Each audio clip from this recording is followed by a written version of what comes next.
whenever we hear the sound of the bell,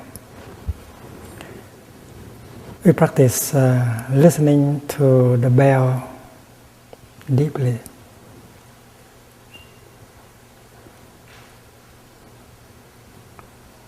Usually when someone invite the bell to sound, we don't say hit the bell. We say invite the bell to sound. He or she should wake the bell up first with a half sound, like this.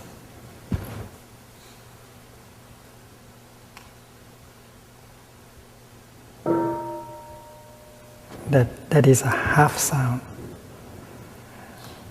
But before he does that, she does that, she has to practice mindful breathing first to prepare himself.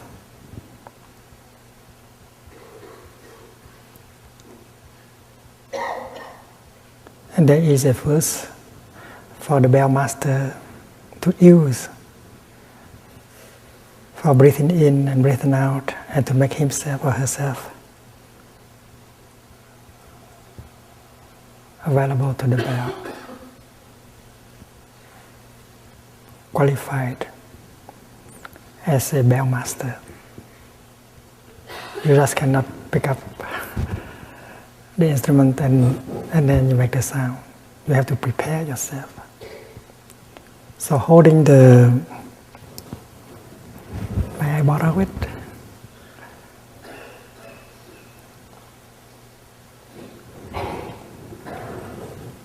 Holding the stick like this, he will practice mindful breathing.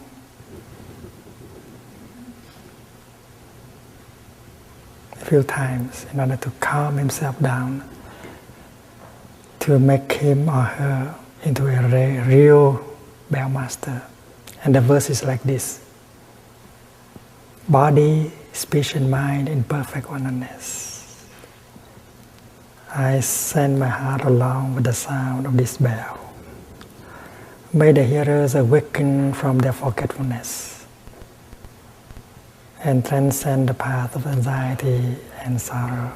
See, that is a four-line verse for you to breathe and to become a real bell master. Body, speech and mind in perfect oneness. I send my heart along with the sound of this bell. May the hearers awaken from their forgetfulness and transcend the path of anxiety and sorrow. And then you are calm, you are fully aware, you are fully present, and now you can invite the bell to sound. You invite, you offer half a sound, so that the whole community become aware that a real sound, a full sound is going to be heard. And everyone stop thinking, stop talking, prepare themselves to receive the full sound, the voice of the Buddha calling you back to your true home. In the practice center, the sound of the bell is the voice of the Buddha from within, calling you back to your true home. And so the bell master make a half sound and allow you the time to prepare yourself for the reception of the full sound, the voice of the Buddha. You stop what you are saying, you finish what you are saying in a few seconds, you stop your thinking. Not only your talking, but you stop also your thinking. You go home to yourself with your in-breath, and you enjoy breathing to get prepared for the sound as the voice of the Buddha from within, calling you back to your true home. And then the bell master will allow you the time to for one in breath, 1 out breath at least, and then he or she will invite the bell so that a full sound will be offered to the whole community. And then everyone will enjoy breathing in and breathing out at least 3 times. And when you breathe in, you say, I listen, I listen. And when you breathe out, you say, this wonderful sound brings me back to my true home. Listen, listen. This wonderful sound brings me back to my true home. No thinking, just listening. Listening very deeply to the sound of the bell that will bring you back to your true home in the here and the now. And the one who speaks, stop speaking and thinking about what to say next. And enjoy deeply his or her in-breath and out-breath. Enjoy his being in his true home. That is the living Dharma. Being in your true home. And the one who listens to the talk also stop listening and enjoy her in-breath and out-breath. Very nourishing, very healing.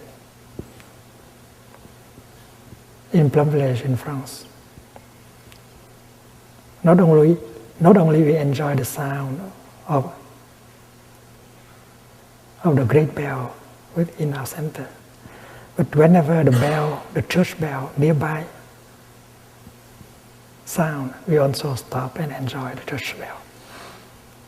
Not only we enjoy the church bell, but every time the clock play the music, every quarter of the hour, we also stop thinking, stop talking, and we go back to our breath, and we enjoy breathing in and out. Whether we are in the dining hall or in the kitchen, we do the same. So the clock, the music of the clock, is like the mindfulness bell, help us to come home and to enjoy our home. Also, when you hear the telephone ringing, you practice. You are supposed not to run to the telephone. You are supposed to stay wherever you are, because the sound of the telephone is also the voice of the Buddha calling you back to your true home. Stay wherever you are and go back to your in-breath. Listen, listen. This wonderful sound brings me back to my true home. And then after having practiced like that 2 times, you do walking meditation to the telephone, or you take the telephone out and answer. And if you are the one who want to make a phone call, you prepare yourself before making the number. You practice going home to yourself. And there is also a verse for you to practice. Words can travel thousands of kilometers. They are to bring about more understanding, mutual understanding. I vow that what I am going to say will be beautiful, like flowers and embroideries. I vow that everything I'm going to say will help with more mutual understanding and compassion. And then now you are qualified to make a phone call. And when you hear, you hear the sound at the end of the line, you know that the other person is listening, breathing in and out, and you know that you have a chance to practice breathing in and out with her. So both of you are breathing in and out mindfully at the same time. It's a very beautiful practice. We call it telephone meditation.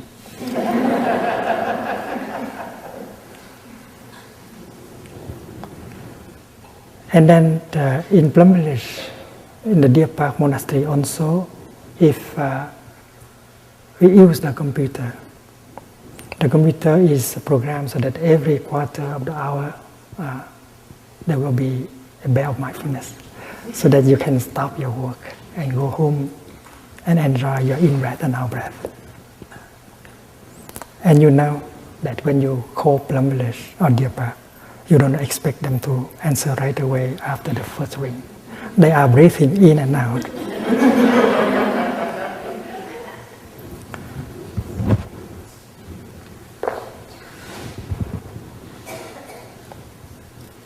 Listen, listen. This wonderful sound brings me back to my true home. And you enjoy deeply your in-breath and out-breath 3 times.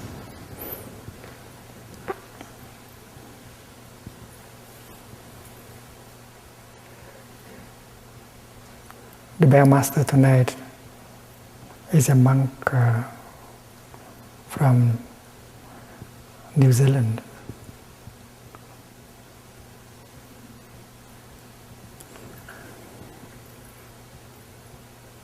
Brother Pháp Điền,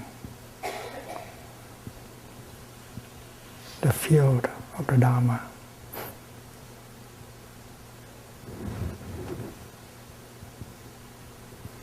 Enjoy the mindfulness bell. Enjoy your in-breath and out-breath 3 times.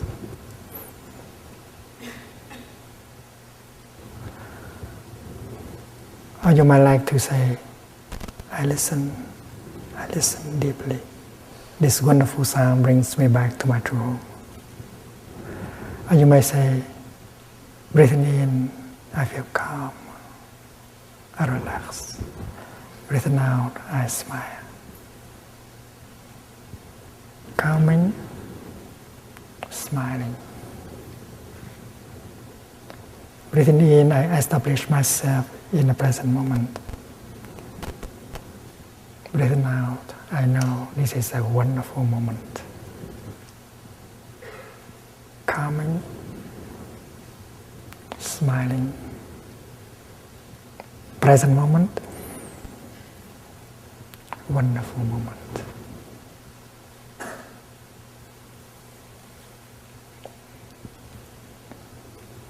When you come home to the present moment,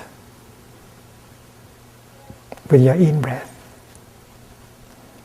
you become fully alive, fully present. You can touch life in the here and the now. You feel that you are alive. You touch the miracle that you are alive. Because to be alive, that is the greatest of all miracles. And with only one in-breath, you can touch that miracle. That is why you can say, present moment, wonderful moment. If someone asks you, my dear friend, has the most wonderful moment of your life arrived? He wants to know whether the most wonderful moment of your life has arrived. It would be a pity if such a moment does not arrive at all. Then you may have the tendency to say, oh, it does not seem that it has arrived, that wonderful moment. But I am sure that it will arrive soon, sometime in the future. And that is our tendency to answer. But if we keep living like the way we have lived our life in the past 20 years, it will not arrive in the next 20 years. It might not arrive at all. That moment we call the most wonderful moment of our life. And for many, many of us, that moment does not arrive at all until we die. The Buddha said, you have to make the present moment into the most wonderful moment of your life. And this is possible.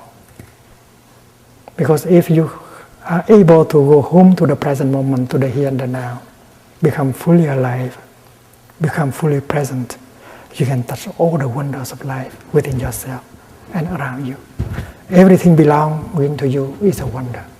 Your eye, your ear, your nose, your body, your mind. And because you are not mindful, you don't touch them deeply, you don't know that they are wonders until you die. And you begin to regret that you have not lived at all. That is why our true home must be sought in the here and the now. It can be touched in the here and the now.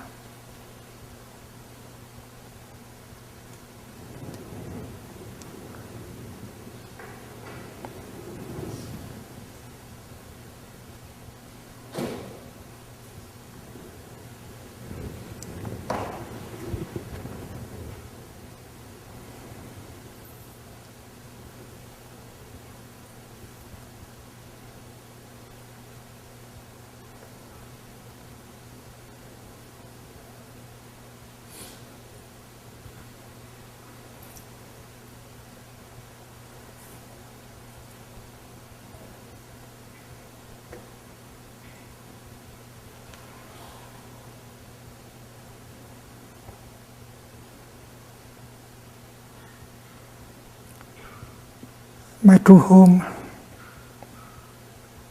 is not limited to a place.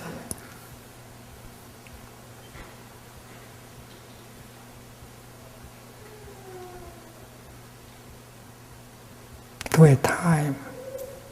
My true home is not Vietnam. My true home is not France. My true home is not America. My true home is not Africa. My true home is not the Palestine. My true home is not Israel.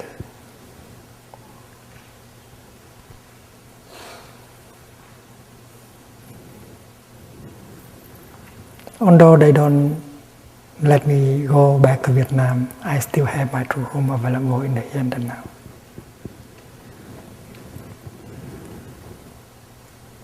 And maybe they are in Vietnam, but they don't have a home.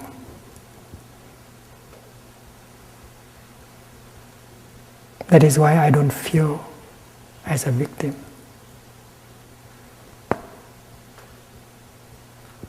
And I don't feel that they are my enemies. They are victims of fear.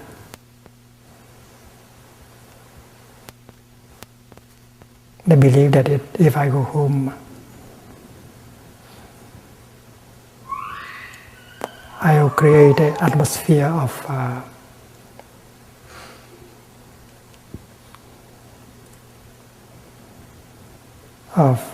solidarity, of friendship, of brotherhood that may be threatening to their power. And it is fear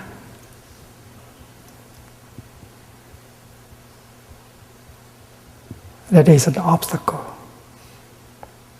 I want to help them to be free from fear. They are not my enemies. They are the ones I want to help. They are object of my practice of compassion and understanding.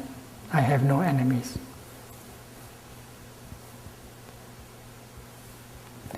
During the war, during the Vietnam War,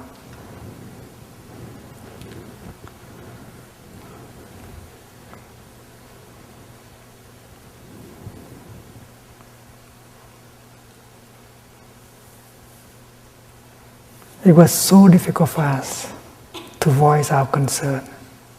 Many of us, most of us, did not want the war.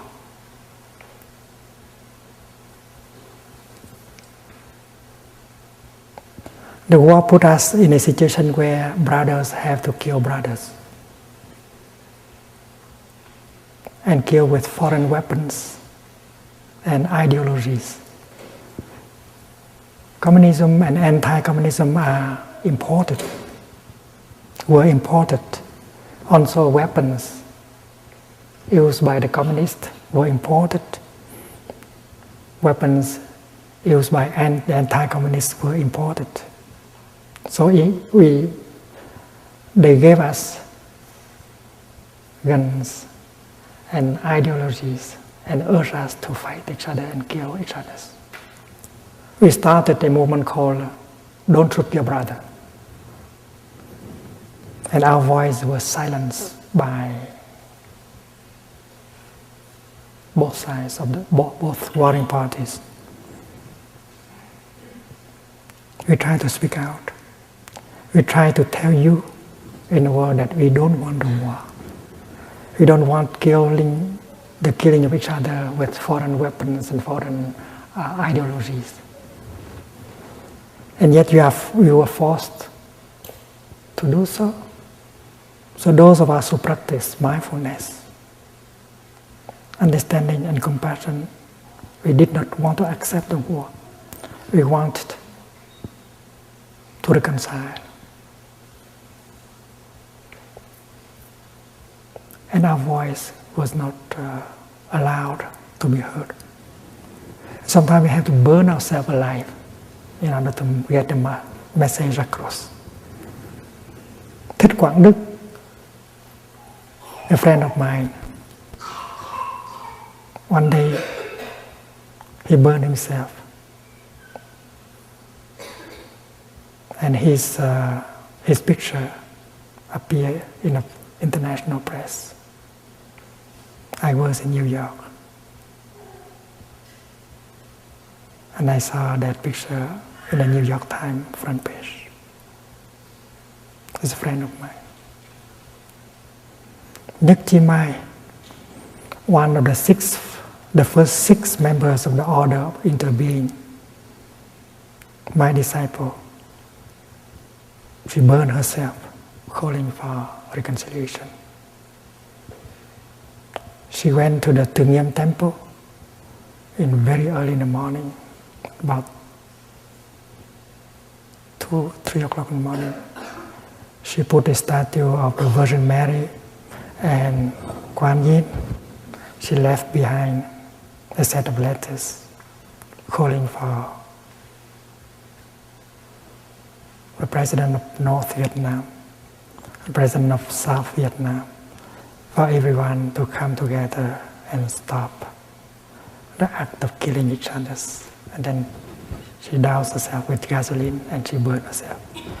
Nhất Hạnh is a very close sister, close friend of Sư Cô Chân Không, Sister Chân Không, True Emptiness. I was in Paris. She left behind a letter for me. Thầy, don't worry. Peace will come. Don't suffer too much, don't worry. She was about to die, but she tried to comfort me, her teacher. It's very, very difficult for us to voice our concern. Although we are the majority in the country, we did not want the war. My book of poetry, peace poetry, I like to call it peace poetry rather than anti-war poetry. It was condemned by the North and confiscated by the South.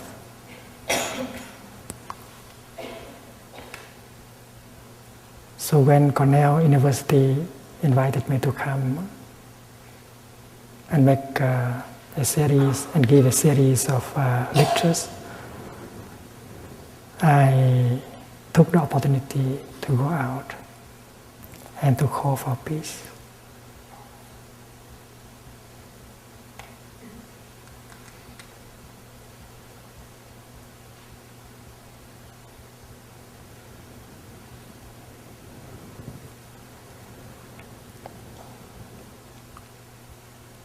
And in June the 1st,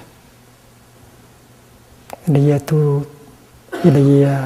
1966, 65, 66.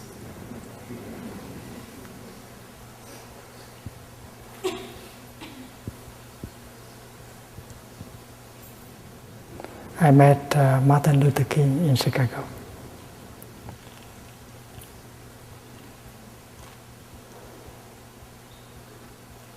Exactly 1 year before.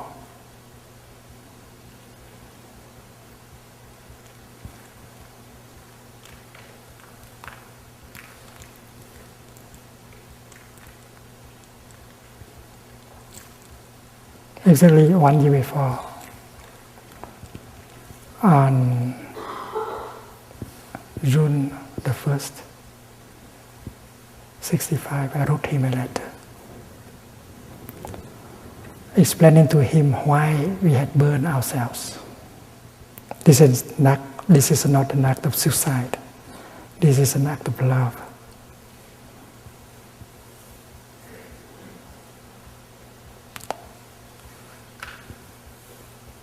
You want to transmit a message, but you have no other ways. You have to burn yourself in order for your message to get across. So the suffering of the monk who burned herself to get the message across, the message of love and compassion, is of the same nature of the act of Jesus Christ dying on the cross. Dying with no hate, no anger, only with compassion. Leaving behind a compassionate call for peace, for brotherhood. So exactly 1 year after I met him in Chicago, we talked for some time, and then after that, we went out to meet with the press. And that day he came out against the war in Vietnam. And that is the day when we combine our efforts of working for peace in Vietnam and fighting for civil rights in America.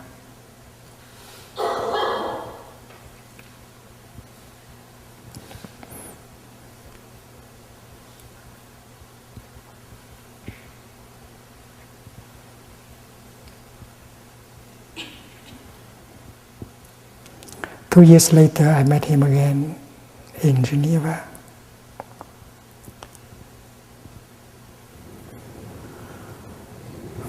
In a conference called Parliamentaries, organized by the World Council of Churches. There are people like Linus Pauling at the conference.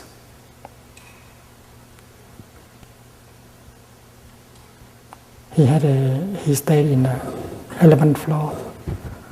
I was on the 4th floor. He invited me up for breakfast.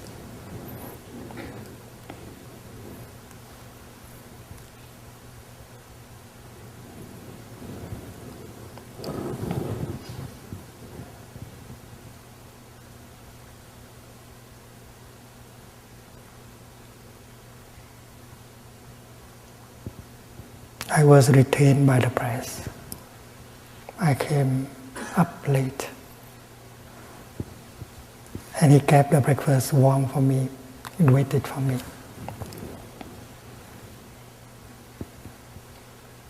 I told him, Martin, you know something? In Vietnam, they call you a bodhisattva. They call you a bodhisattva, an enlightened being, trying to awaken other living beings and help them go in a direction of compassion and understanding.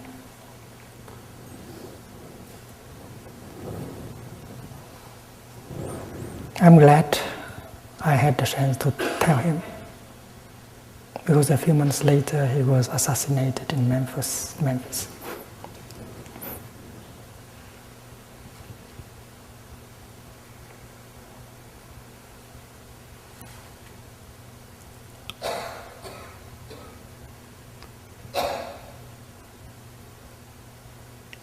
We were in France. We had a bureau, an office representing the Buddhist community in Vietnam.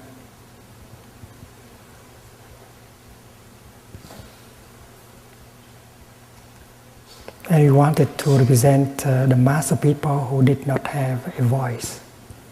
They did not have a chance to speak out. So we live as a community in Paris. And our office in a poor quarter of Paris, number 11, La Goutte d'Or Street. And that quarters were inhabited more by the people of Arab origin.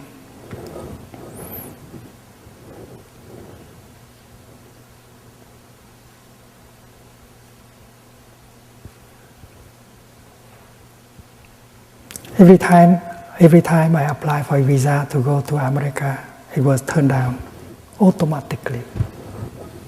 They didn't want me to come to America because they believe that I may be harmful, I may be an obstacle for the war efforts in Vietnam. I was not allowed to go to America, I was not allowed to go to England. Every time I wanted to go to America on a speaking tour, I had to write a letter to someone like Senator McGovern or Senator Robert Kennedy, asking them to send me a letter of invitation. The letter is something like this: Dear Thích Nhất Hạnh, I would like to know more about the situation of the war in Vietnam. Please come and inform me. And if you have difficulties concerning the visa, please telephone me at this number. Only with such a letter that I could have a visa. Otherwise, there's no way.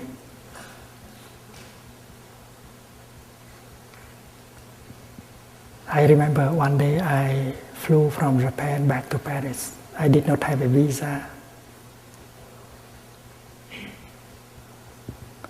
for transit in Seattle.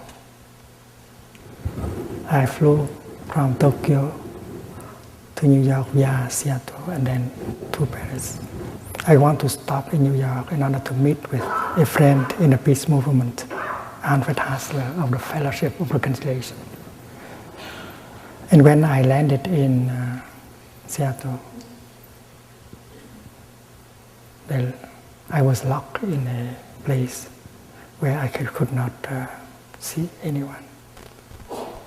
I look around and see many pictures and wanted.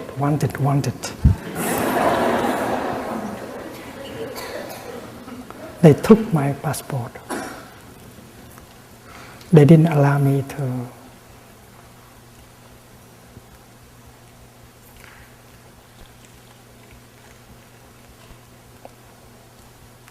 be in touch with anyone. And then when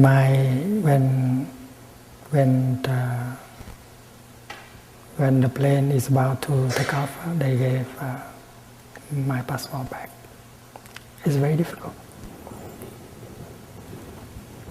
One day when I was in Washington, D.C., I told you already, the Baltimore Sun, a reporter came and informed me that there's a dispatch from Saigon informing the government of the United States of America, of France, of England, United Kingdom, and of Japan, asking them not to honor the passport of Thích Nhất Hạnh, because he has been saying things that are not helpful to the world efforts against communism. And in Vietnam, my books, my articles, my poetry was banned by both the communist and the anti-communist.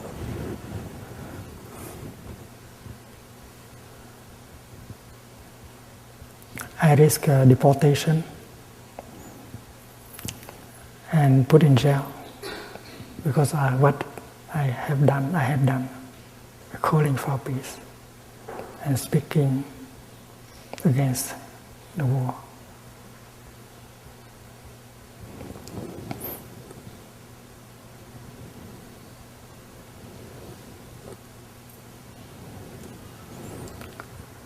It was my intention to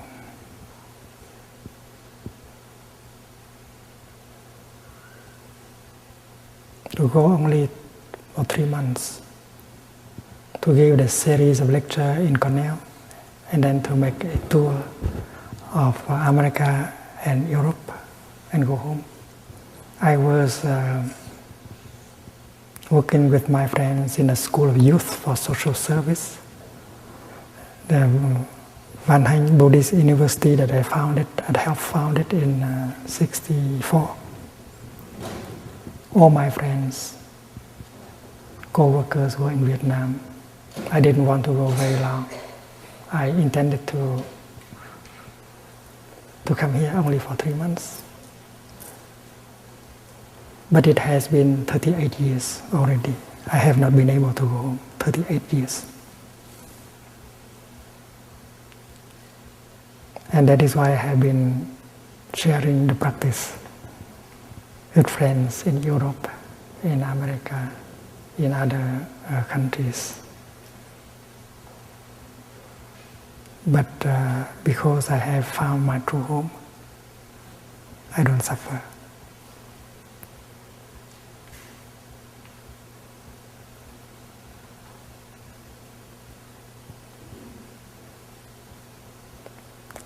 The truth is that during the first year of my being exiled, it was difficult, quite difficult.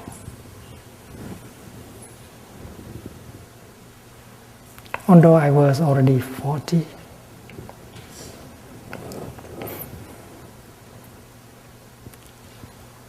although I was already a Dharma teacher, having many monks and nuns as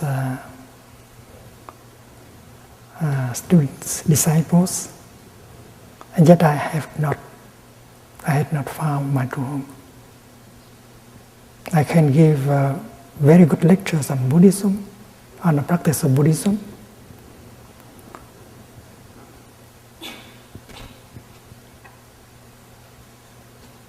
but I had not truly arrived. Intellectually, well, I had a lot of Buddhism. I had been trained several years in a Buddhist institute and practicing since the time I was 16.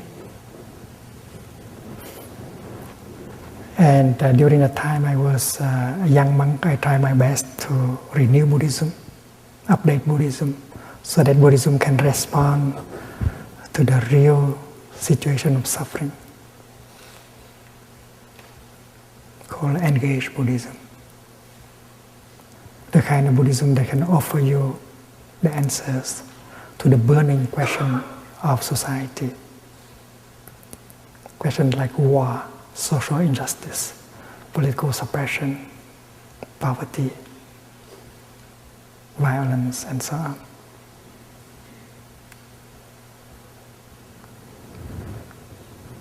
It was very difficult for me during the first 2 years,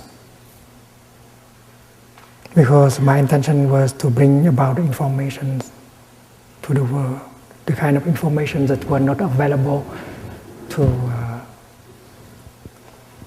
people, because the warring parties, they had all the mass media. And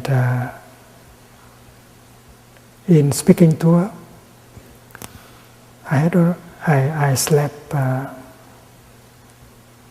1 or 2 nights in each city, in America, in Europe, in Australia, and so on. There were times when I woke up at the night, I did not know where I was. Very difficult, very hard. And after, I had to breathe in and out and to find out where I was, what city, what country. And I dreamt of going home to my root temple in central Vietnam, climbing a hill, a green hill, beautiful trees. And half the way to the top of the hill, I woke up and realized that I was in exile. And the same kind of dream repeated again and again. I was very active. I was making friends with many people, Catholic priests, Protestant ministers, professors, young people, children. And my practice was a practice of mindfulness. I try to live in the here and now and touch the wonders of life in my daily life. I survived with that practice. The trees in Europe were so different from the trees in Vietnam. The fruits, the flowers, they are all different. And the people also. So I learned to make friends and play with German children, French children, American children, British children. I make friends with Anglican priests, Catholic priests, Protestant ministers, and so on.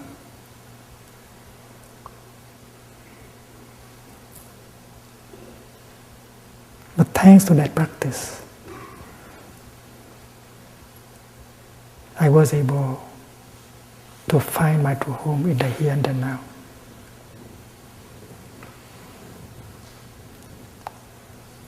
And I stopped suffering, and the dream did not come back anymore.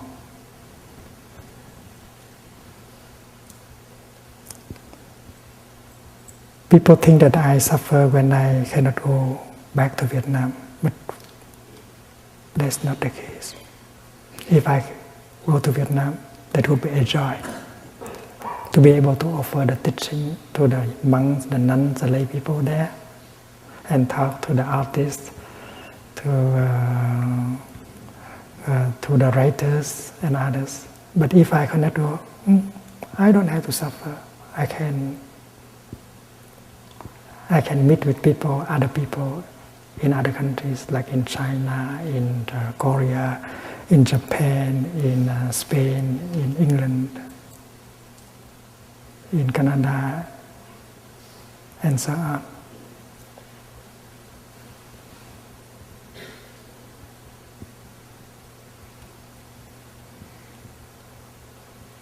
And the formula I have arrived. I am home.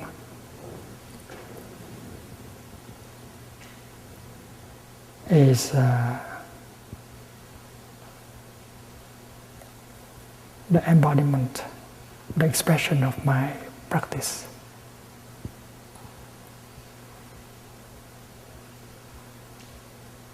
It expresses my understanding of the teaching of the Buddha. It is the cream of my practice. I have arrived, I am home. And since the time I have found my true home, I don't suffer. I did not suffer anymore.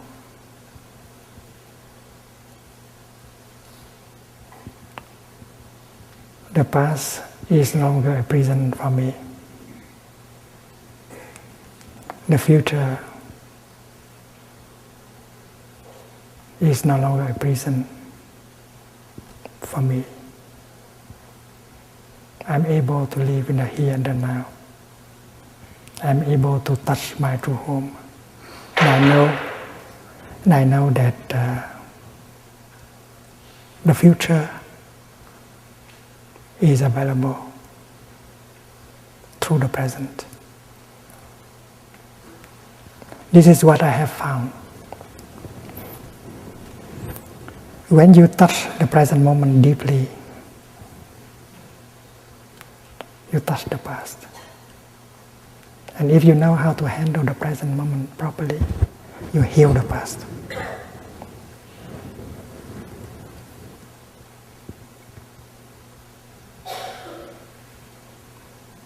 Many think that the past is already gone, you cannot do anything.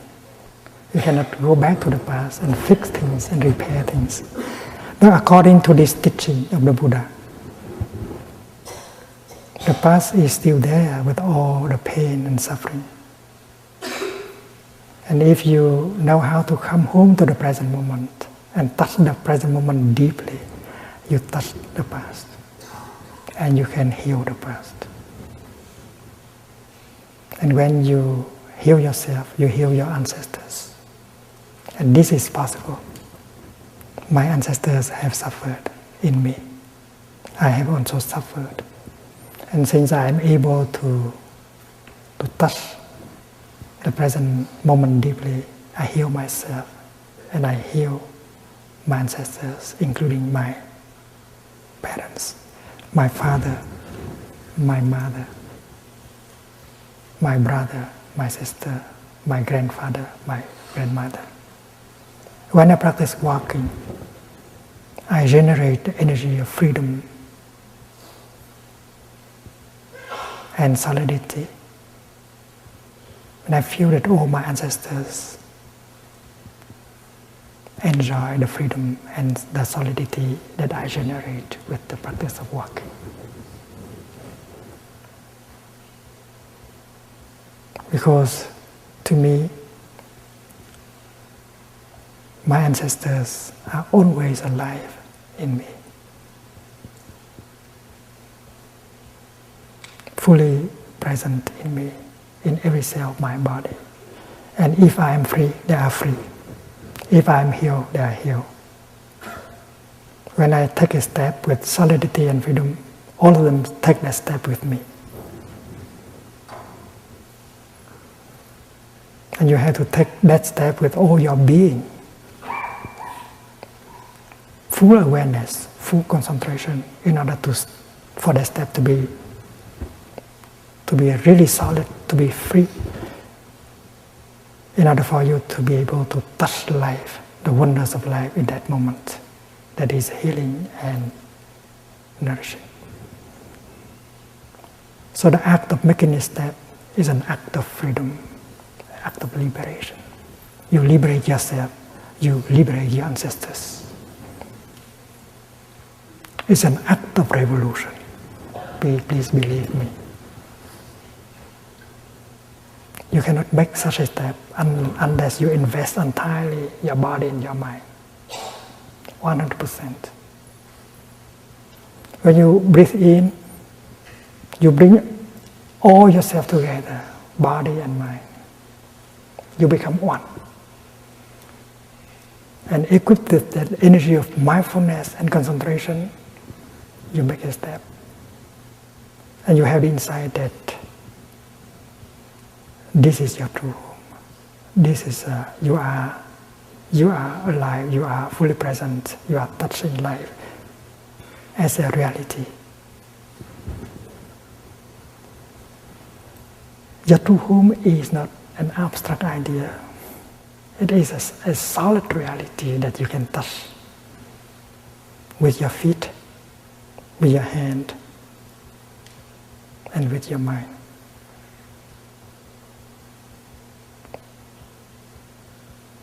The kingdom of God or the Pure Land of the Buddha, for me, they are not abstract ideas.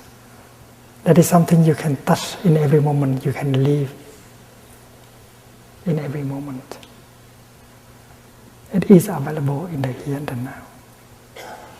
If you know how to make yourself available and then the kingdom is available. The Pure Land is available. Your true home is available. And nobody can take away your true home.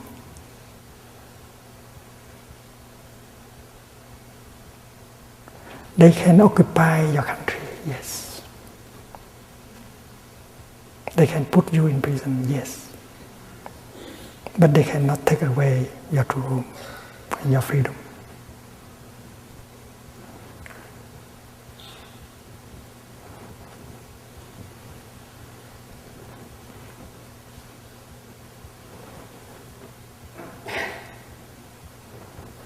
So it's very important, it's very fundamental, it's very basic that you touch your true home, that you realize your true home in the here and the now. And the energy with which you can do so is mindfulness and concentration. And these are energies of the Buddha. All of us have the seed of mindfulness and concentration in us. This is something, this is a fact. Because all of us are capable of drinking our tea mindfully. When I drink my tea, I want to really drink my tea.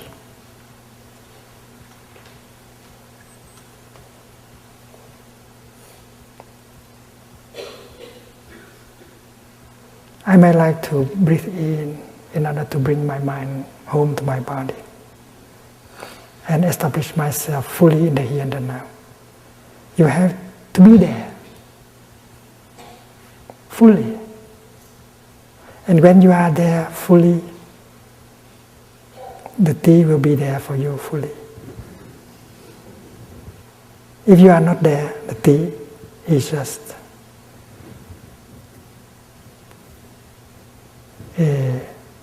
something like a ghost, not very real. Mindfulness helps you to become fully present and fully alive in the here and the now. And it does not take long. It may take just one step or one in-breath. And by making a step or breathing in, you bring your mind back to your body.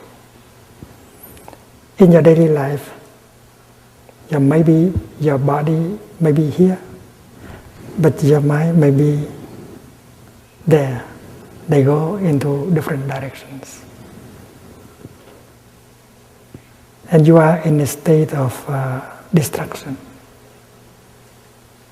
Mind and body are away from each other.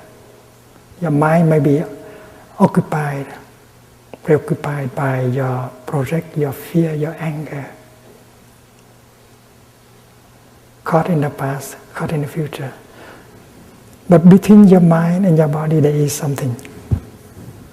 Your breath.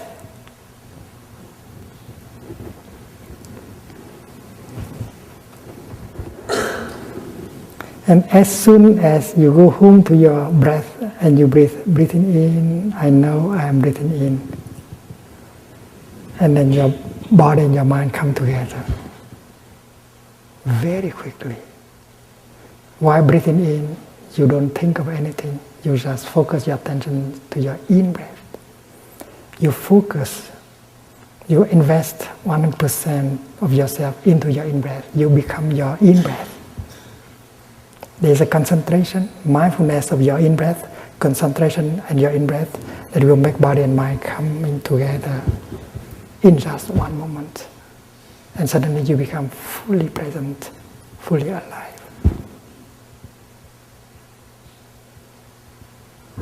And in that state of being, you pick up your tea, and the tea becomes a reality, not a ghost. And when you drink your tea, you are just drinking your tea. That's called mindful drinking. There's no thinking. There's just drinking, deep drinking. You are real and the tea is real. And when you are real, the tea is real, life is real. And many people live in a dream because they are not in the present moment. They don't know what is going on in the present moment. But because you are able to bring your mind back to your body, you are fully present and you become aware of what is going on. What is going on is that I enjoy my tea. There's no drinking at all. There is no thinking at all. There's only drinking of tea. In that moment, I live deeply the moment of drinking my tea.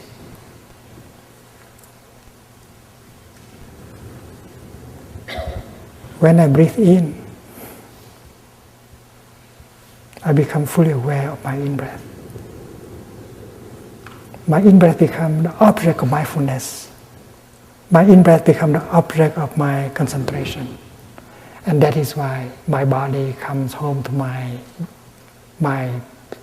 mind comes home to my body right away. And I become fully present.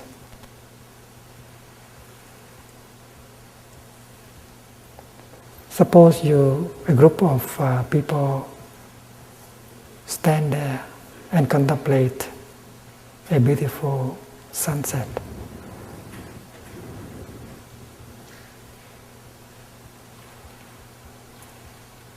If you keep thinking about the past, or thinking about the future and your project, you are not really there contemplating the sunset.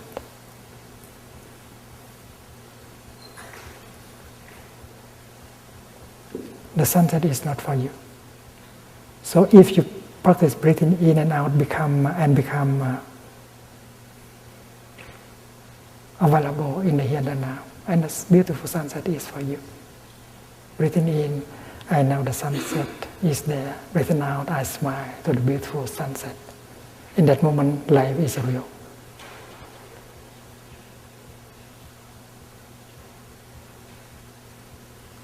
And you have your true home.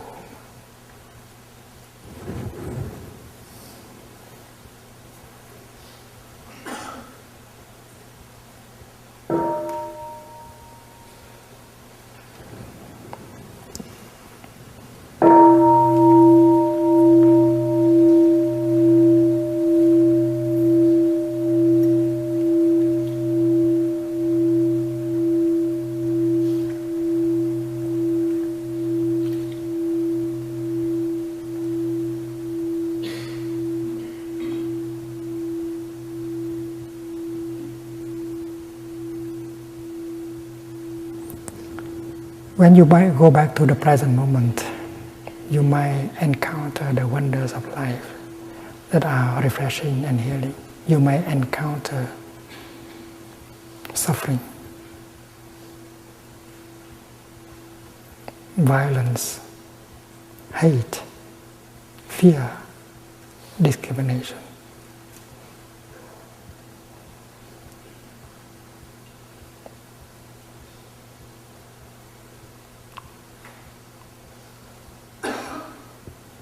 And if you are a good practitioner, you have enough mindfulness in order to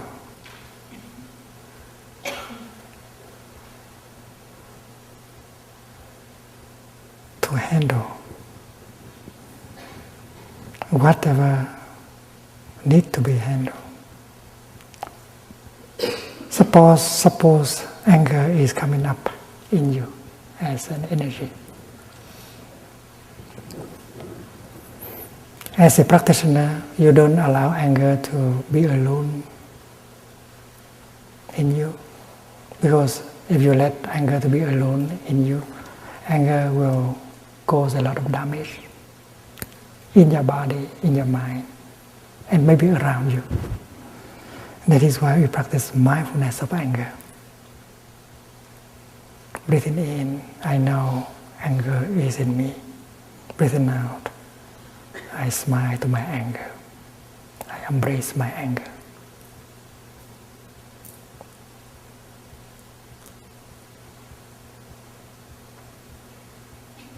You have a seed of anger deep in yourself. But you also have a seed of mindfulness deep in yourself. You have a seed of compassion in yourself. When anger is touched, when the seed of anger is touched, it manifests into a kind of energy called anger.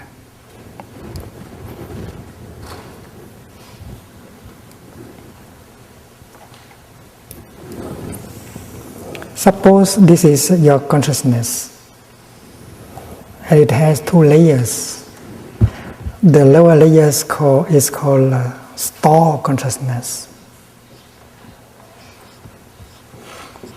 and the upper layer is called mind consciousness.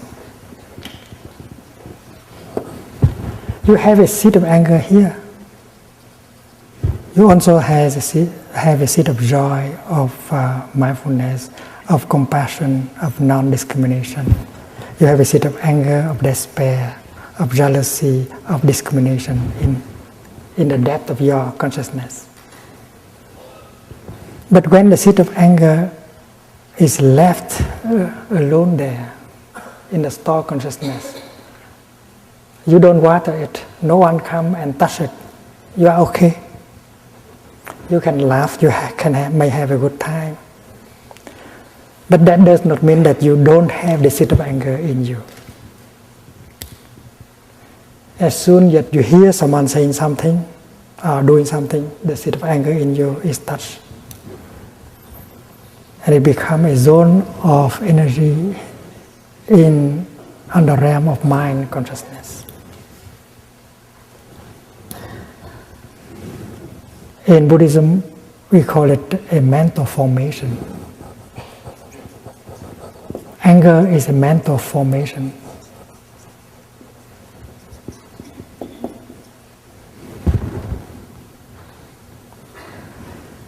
In my tradition, we speak of 51 categories of mental formations. We have a seed of discrimination in us. We have a seed of non-discrimination in us.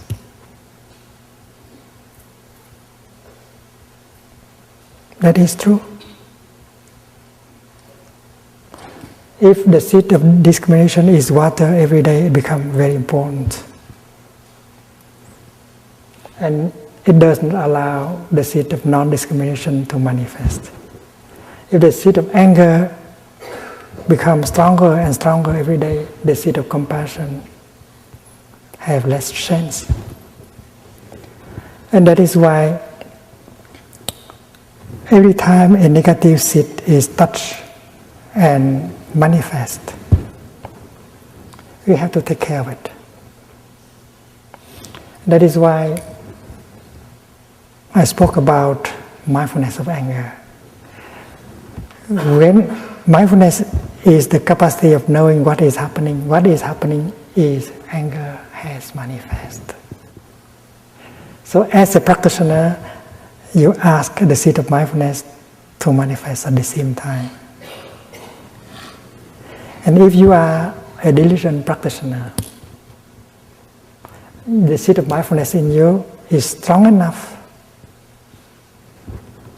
and it's very easy for you to touch and invite it to come up. And it become a zone of energy.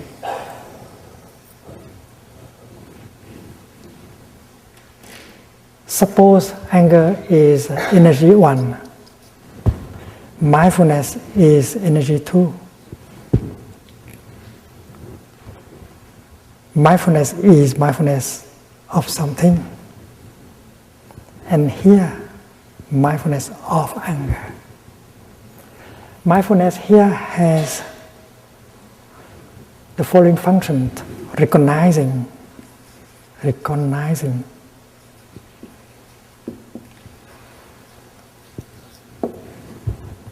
anger as anger. Mindfulness of breathing. Breathing in, I know this is my in-breath. Breathing out, I know this is my out-breath. Recognizing in-breath as in-breath. Recognizing out-breath as out-breath. Recognizing drinking as a drinking. Recognizing walking as a walking. That's the nature, the function of mindfulness. So the energy of mindfulness generated by your breathing, your walking, has the capacity of recognizing anger as anger. Breathing in, I know anger is in me. Breathing out, I take good care of my anger. Recognizing anger and embracing anger.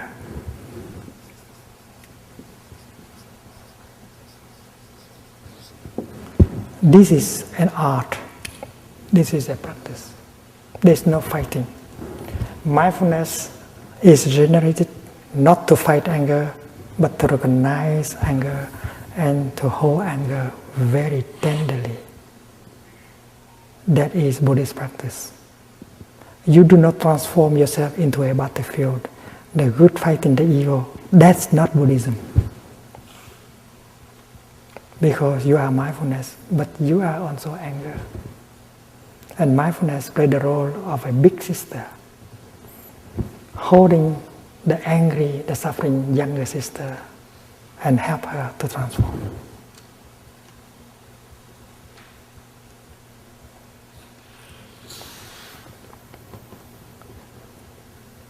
A mother who is working in the kitchen and she hears the baby crying, and she very much cares for her baby. So she stopped working in the kitchen, she put down whatever she's holding and she goes to the room of the baby. And the first thing she does is to pick up the baby and hold the baby tenderly into her arms. That's the mother. She does not know what is wrong with the baby yet, but the first thing she does is to pick up the baby and hold her mindfully. We do the same thing as a practitioner. Every time anger or despair come up, we generate the energy of mindfulness in order to recognize and to embrace tenderly. Tenderly.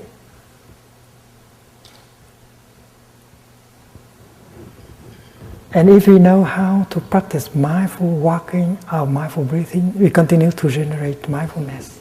And we have that energy in order to recognize and to embrace. And we can bring a relief.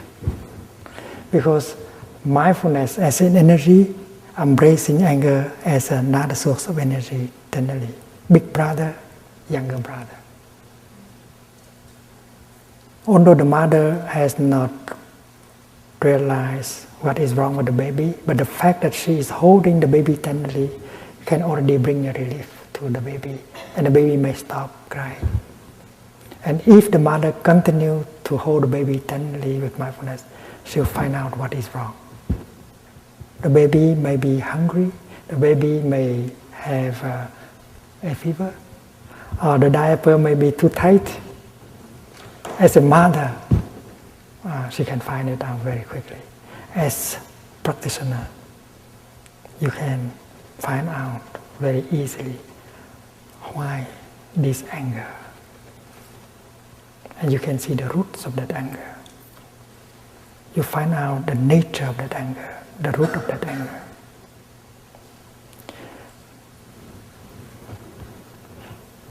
If the mother found out what is wrong with the baby, she can fix the situation very quickly.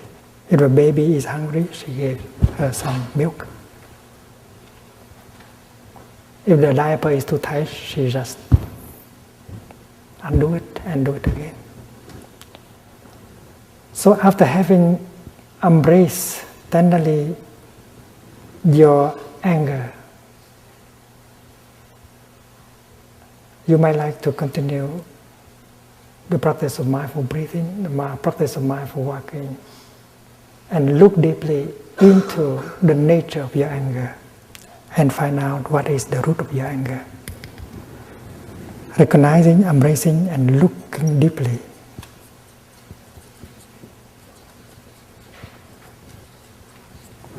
Because mindfulness is the kind of energy that carrying with her the energy of concentration.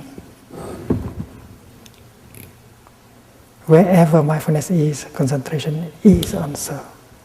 When you are mindful of your in-breath, you are concentrated in your in-breath. When you are mindful of your tea, you concentrate on the tea. And that is why the more powerful mindfulness is, the more concentration you get. And with that mindfulness and concentration, you practice looking deeply and you get insight.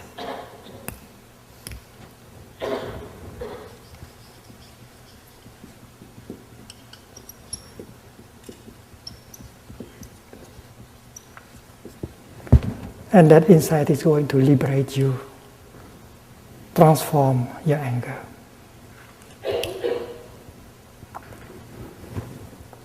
There is a story of a young boy who used to come to Plum Village every summer with his younger sister.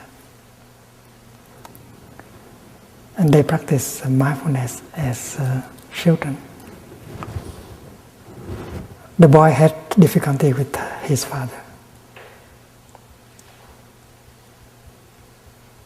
He blamed his father. Every time he fall down and get hurt, his father always shouted at him instead of coming and help him. So his relationship with his father was difficult. And he vowed that when he grew up, he would not be like his father. If he has children and then if his child fell down and get hurt, he will not shout at him. Instead, he will come and try to help. That was determination. One day, he was in the lower hamlet of Plum Village, and her sister was playing with another little girl on the hammock, fell down and get hurt, and the blood was coming down. Suddenly, he found himself very angry. He wanted to shout, "Stupid! How could you come? How could you do something like that?"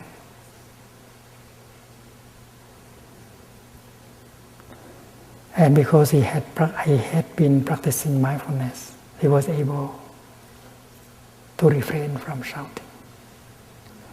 And he recognized that he was exactly like his father. Instead of trying to come and help his sister, he had the tendency to shout at her. He hates what he has within himself. So when he practiced mindful breathing, he knew that this is a continuation of his father inside of him. He is not different from his father. And with that insight, he turned around and practiced slow walking when he had seen someone coming to help his sister. And during slow walking, he recognized that he's a continuation of his father. The energy of anger has been transmitted by his father. And if he does not practice, he is going to become exactly like his father. And he will treat his children in the future in the same way. That is called samsara, continuation. And suddenly he had a desire that he had to go home and tell his father that he has exactly the same kind of energy, and he would invite his father to practice with him. And when that intention was born in him, his anger, resentment toward his father began to dissolve.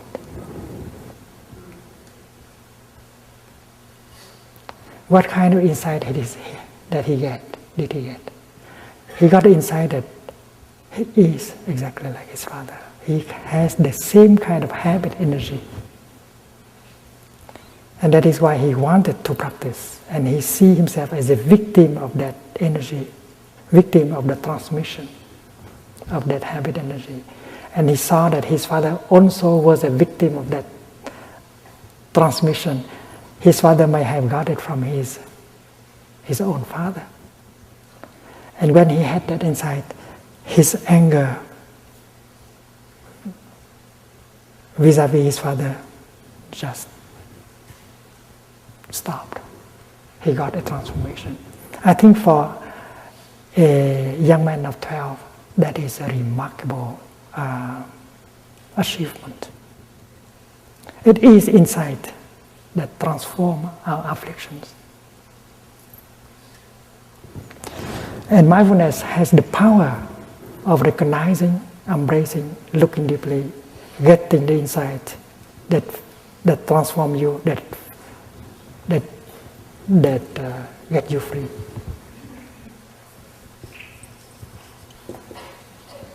Transformation and healing and freedom.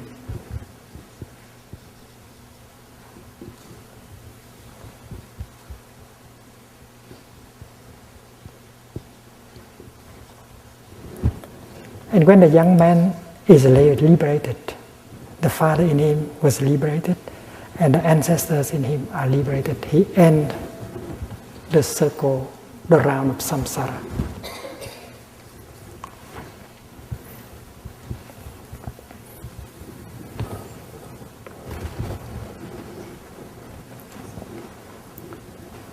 What the young man realized is that he's not a victim of his father. He's a victim of that habit energy. And his father also is a victim of that habit energy. And when you are able to transform you are in a situation to help transform him or her. The one that you have believed that to be your oppressor, the source of your suffering. And that is my practice. I do not have enemies.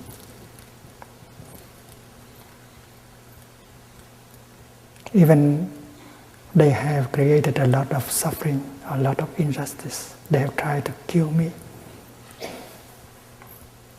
to suppress me. But they are not my enemies. They are those I want to help.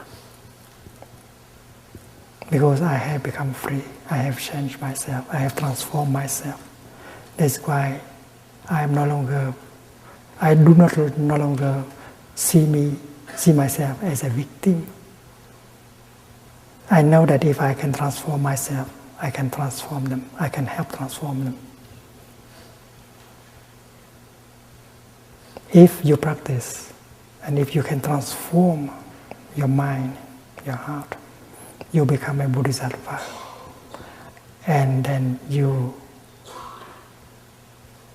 will be in a position to help them transform. Those you used to consider as oppressors,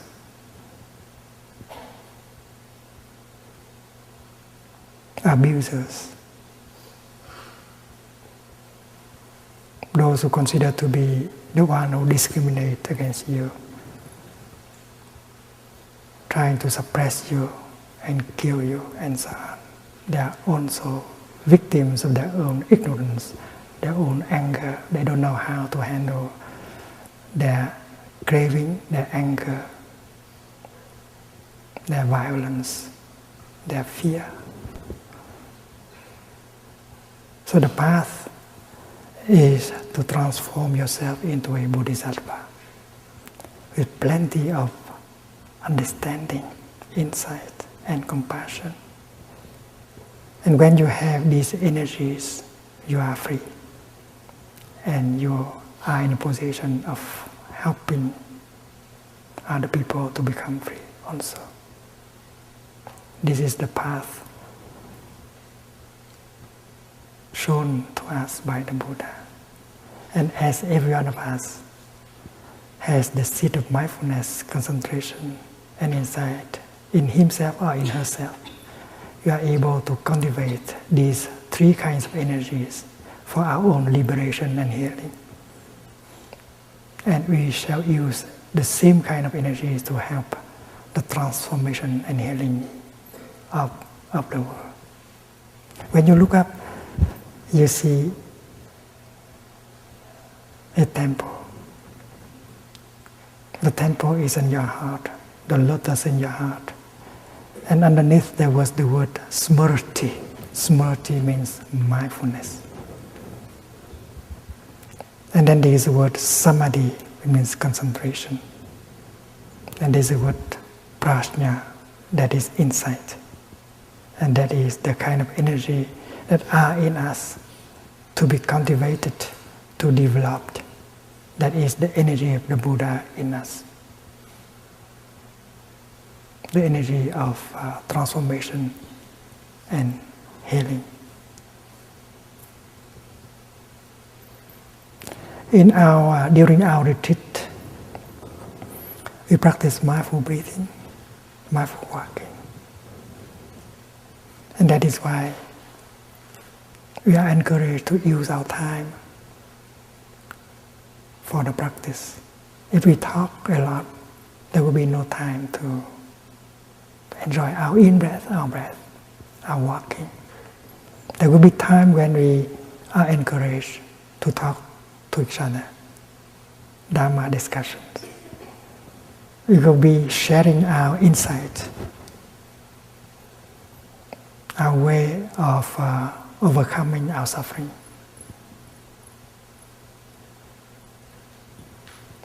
And when we practice eating our lunch or our breakfast, we refrain from thinking. We establish ourselves in the here and the now. And we pay attention only to the food that we eat. When you pick up a piece of bread, we do not think of the past, of the future. We just touch the piece of bread deeply. And we are able to see that the piece of bread. So if you look deeply into the piece of bread, you see everything in it. And the piece of bread you hold in your hand is the body of the cosmos. And with a little bit of mindfulness, you can see that the piece of bread is an ambassador for the form of the cosmos coming to you. And if you can see the piece of bread in its true nature, and then you can put it in your mouth. Don't put anything else in your mouth, like your projects, your fear, your anger. It's not healthy. Just put the bread. And when you chew the bread, just chew the bread mindfully with joy. Don't chew your sorrow, your anger. It's not good for your health. There's no thinking, just the practice of mindfulness is chewing. And we take our time to enjoy our breakfast. From time to time, we pause and smile.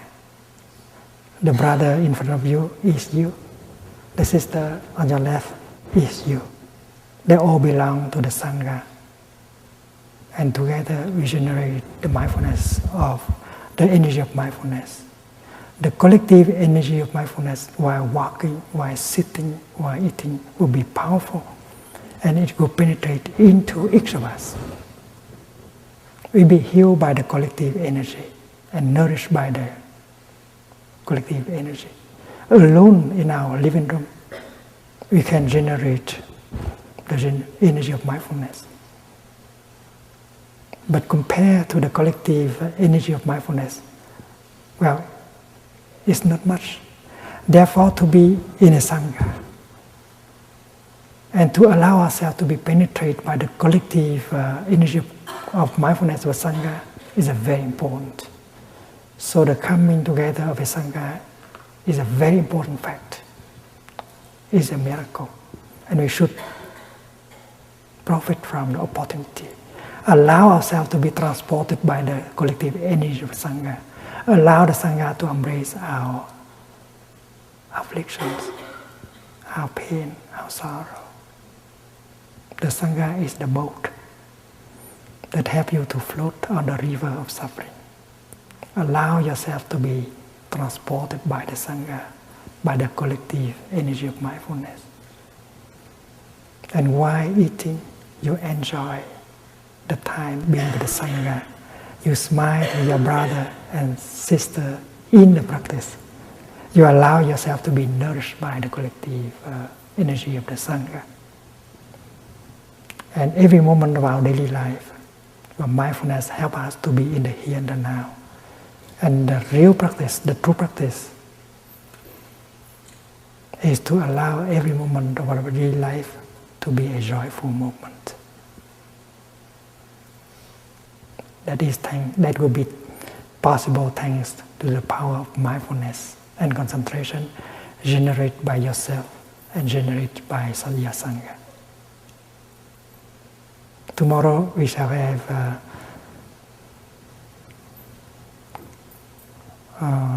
mindfulness walk in the morning.